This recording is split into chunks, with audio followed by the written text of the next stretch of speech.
Hello, this is the beginning of the trigonometry section, and we're starting with a relatively short section on just the basics and Pythagoras. So first of all, when you're dealing with a triangle, there's the conventions for labelling it are you use lowercase letters for the sides and capitals for the vertices, the corners, the angles. And each vertex is opposite the side of the same letter. So vertex A will be opposite side A. Vertex B will be opposite side B, and so on. If the triangle is right-angled, then the hypotenuse is the longest side, and it's always opposite the right angle.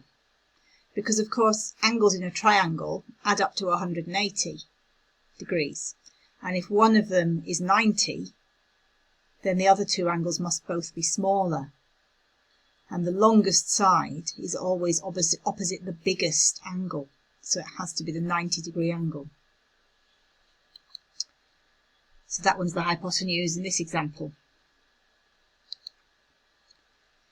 Now, if we know the lengths of two sides and it's a right-angled triangle, then we can use Pythagoras Theorem to find the length of the third side.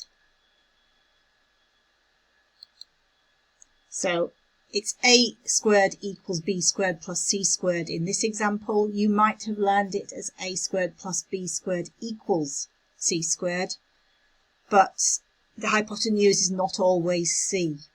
So whichever one is the hypotenuse, that's the one that is on its own on one side of the equals. So in this case it's A, so we've got the A on its own on one side of the equals sign.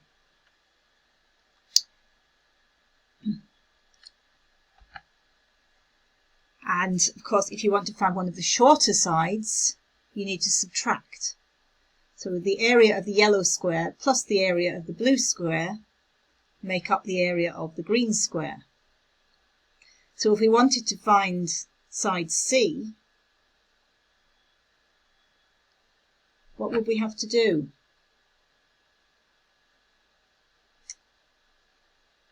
Yeah, we'd have to take the area of the green square, take away the area of the blue square, which would give us the area of the yellow square, and then square root it. So c squared is a squared minus b squared, and then of course square root it to get the actual length of c. Okay, some questions for you to have a go at. As usual, pause the video, work out your answers, and then come back and we'll reveal the answers.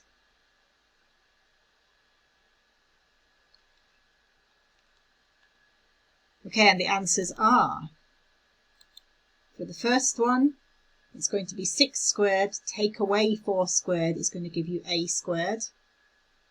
So a squared is going to be 20, and a is going to be the square root of 20, which is approximately 4.5 centimetres. Though with pure maths, we tend to stick to the surds rather than rounding to decimal approximations. With the second one, we are adding the squares of the two shorter sides. So it's your straightforward 5 squared plus 6 squared is going to give your hypotenuse squared, because b is the hypotenuse on this one. And on the third one, c is one of the shorter sides, so we need to do 11 squared minus 8 squared, and then square root the answer, which is 57. So we get root 57, or about 7.5 millimetres. For question 2, same scenario, just given an application. So it's not just a triangle without any context. We've got a ladder leaned up against a wall. So the hypotenuse is going to be the 6 metres, because your right angle is at the base of the wall, although it's not actually marked here. So you're going to do 6 squared minus 2 squared is going to give you h squared. So h is the square root of 32, which is about 5.66 metres. So as I mentioned before, in pure maths, you'd normally stick with the exact value, leave it as a surd. So those are particularly messy ones to be dealing with. Okay, a few more Pythagoras questions for you to have a go at.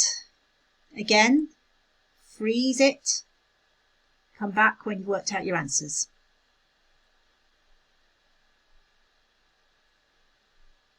Okay, answers. Question 1, 11.3, because we've got an isosceles triangle, so your right angle is at the base of the centre line. So the hypotenuse is 12, and one of your shorter sides is going to be half of the 8, so 4. So we've got 12 squared minus 4 squared is going to give us the height squared.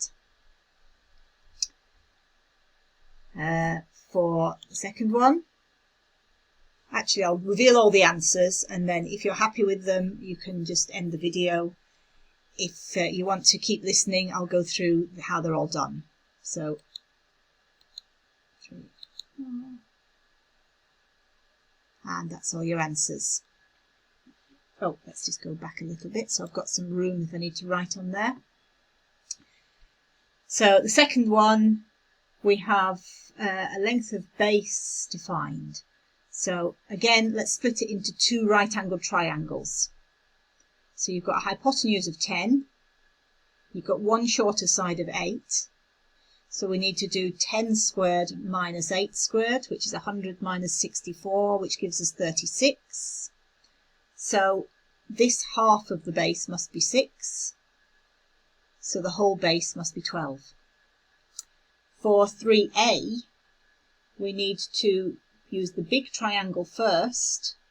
So we've got a hypotenuse of 65, a shorter side of 14 plus 11 is 25. And if we square those and subtract them, we get the height of this one. I can't remember what that turns out to be. I think it would be 20. No. Anyway, I forget what it turns out to be. But you find the height of this side, and then you square the height of the vertical and square the 11 and add them together, and then square root the answer to get the hypotenuse of the smaller triangle.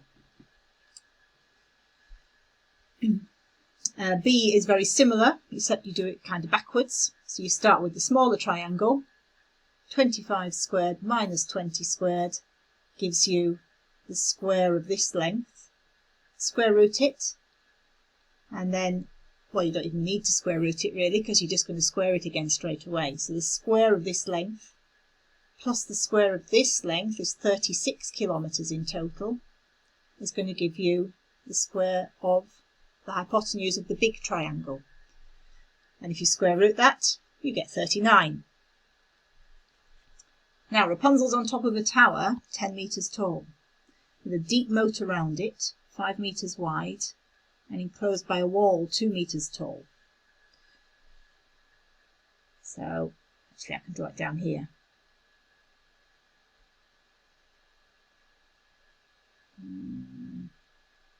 Right, so, there's, oh dear, that's not very good, is it?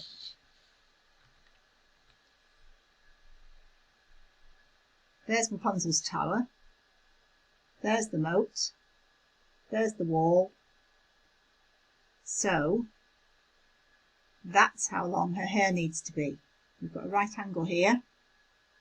If this is 2 metres tall and this is 10 metres tall, then the bit that we're interested in is 8 metres tall. And we know that this is 5 metres wide.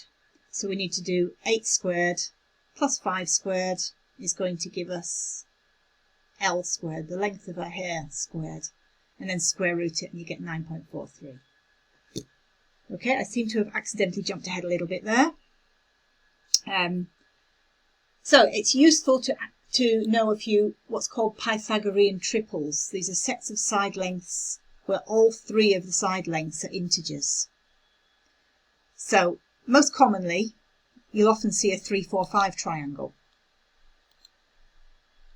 Often you might see a 5, 12, 13 as well, and 7, 24, 25 is one that comes up fairly frequently. So these are just right-angled triangles where all the sides turn out to be nice whole numbers, because it doesn't always happen, does it? So if you know that you've got a hypotenuse of 13 and a shorter side of 5, then the other side must be 12. But only if it's the hypotenuse that's the 13. If you've got shorter sides of 5 and 13, then it doesn't work the same. The hypotenuse is not going to be less than the 13, is it? So you can also multiply them up. Any similar triangles also have, any larger similar triangles with a whole number scale factor will also have Pythagorean triples. So if you double all the side lengths on a 3, 4, 5 triangle, you're going to get a 6, 8, 10 triangle. If you treble all the side lengths, you're going to get a 9, 12, 15 triangle. If you multiply all the side lengths by 5, you get 15, 20, 25, and so on. So any examples that you've done where the answer turned out to be a whole number, for example, number 2 here, you had a Pythagorean triple. We had a 6, 8, 10 triangle, didn't we? Okay, that's it for Pythagoras. Next we're on to sine, cosine and tangent, or SOHCAHTOA.